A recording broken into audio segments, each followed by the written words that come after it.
Alexandra, frage die Karte, zeige mir einen Weg. Guten Morgen, ihr Lieben. Ich hoffe, ihr habt alle gut geschlafen. Meine Nächte sind nicht so ohne. Da kommen diverse Sachen. Aber nun gut. Diese kleine Eule hier, übrigens, die habe ich auch noch in groß. Zeige ich euch mal. Die hat meine Freundin gemacht. Die, ihr wisst, die Verstorbene. Und ich habe die halt in groß. Ich sehe mir hier für diesen Tisch, da passen meine ganzen Karten nicht mehr hin. Aber ich habe die auch in klein und deshalb habe ich die als hier stehen, weil die mich so ein bisschen, ja, die erinnert mich an sie und da ist Beistand und sie hat gefilzt. Das war ihr Hobby. Sie konnte extrem viel. Und ja, ihr zu Ehren stelle ich die dann manchmal hier hin oder auch wenn sie mir fehlt. Gucken wir, was der Tag uns mitbringt an Infos. Hier sind schon einige rausgefallen. Oh. Hier zeigt sich etwas für heute, wo man mit sich selber nicht im Reinen ist. Ja, ein Lebenskonflikt, eine belastende Situation, etwas, wo im Unterbewusstsein so rumrumort, wo etwas kämpft. Möglicherweise hat man einen Konflikt mit dem Leben, mit trennenden Situationen, mit sich selbst. Man denkt hier sehr viel nach. Die Gedanken sind belastend. Man hat vielleicht auch so dieses Ding auf dem Schirm, dass irgendetwas im Leben einen Umbruch braucht, so dass es auch wirken kann. Und zwar langfristig.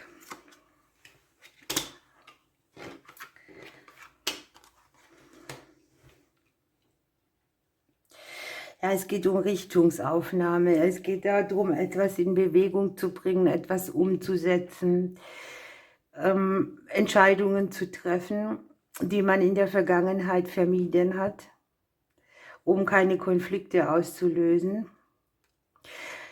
Entscheidungen zu treffen, die man für sich selbst trifft und damit auch sich selbst als Priorität macht.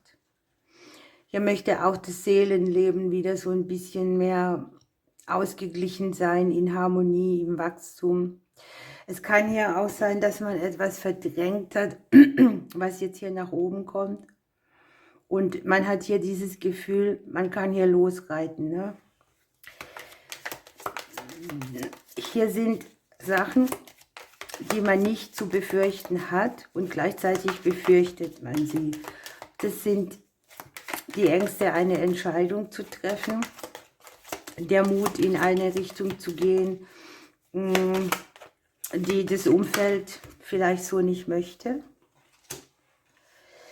Der Mut, sich den eigenen Schatten zu stellen, sich in den Spiegel zu gucken, die Wahrheit zu erkennen.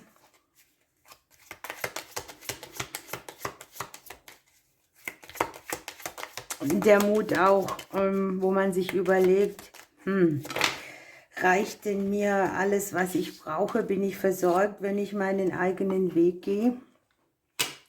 Jetzt zeigt sich ein neues Kapitel in Kürze. Ne? Wir haben den Klee dabei. Wir haben unten das Schiff. Es geht weiter. Wir nehmen Fahrt auf. Wir kommen auch mehr in den Flow. Unser Bötchen geht voran. Hier könnten so Befürchtungen sein, dass man, wenn man tatsächlich versucht, für sich ein neues Kapitel im Leben aufzuschlagen, dass einem die Finanzen nicht reichen, dass das Umfeld reagiert, dass wir wieder in einen Konflikt kommen, wenn wir unseren Weg gehen oder an etwas anknüpfen, was aus der Vergangenheit vermieden wurde. Und hier kommt die zweite Chance. Ich habe das hier so liegen, das ist so eine Art wie nennt sich das, eine Prüfung im Leben. Die zweite Chance kommt oder die zweite Möglichkeit oder die Möglichkeit, es jetzt zu tun. Und ich habe hier oben auch, dass wir diese Prüfung bestehen. Irgendwas wird im kleineren Bereich so verfügbar sein, dass es uns hilft, uns zuliebe nach vorne zu gehen, unser Umfeld so zu gestalten, dass es uns dient, uns selbst, ne? Das hört sich jetzt möglicherweise auch egoistisch an, aber ich glaube, ihr wisst, was hier mit gemeint ist, ne? Man lässt so oft Chancen und Wege links liegen, weil es gerade nicht passt und trotzdem plagt es einen innen drin oder man überlegt, oh Mann, warum habe ich denn das nicht gemacht und hadert, eine Chance nicht ergriffen zu haben. Hier ist sie nochmal.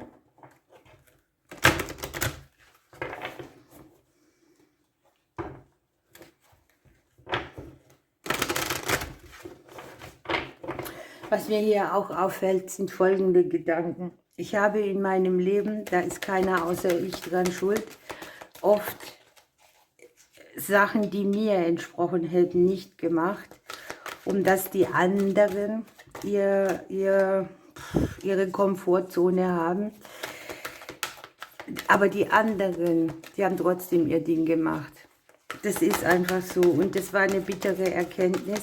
Nichtsdestotrotz steckt es immer noch in mir drin, aber ich komme auf den Weg und es wirkt für andere auch manchmal sehr garstig, ne? Wenn jemand plötzlich nicht mehr verfügbar ist in diesem Maße, dann wird so diese Energie auch wieder größer, die an einem zieht oder ja, wo man dann ganz schnell wieder gern zurück möchte in diese Spur, wo man war.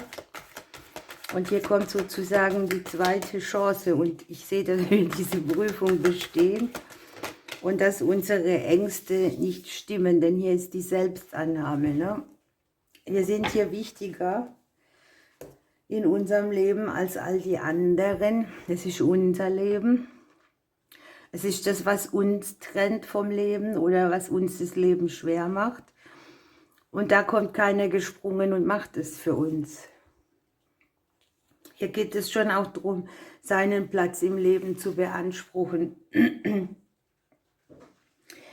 Und hier darf man auch zulassen, dass man selber bereichert wird, ne? Nicht nur die anderen hier, sondern wir werden bereichert.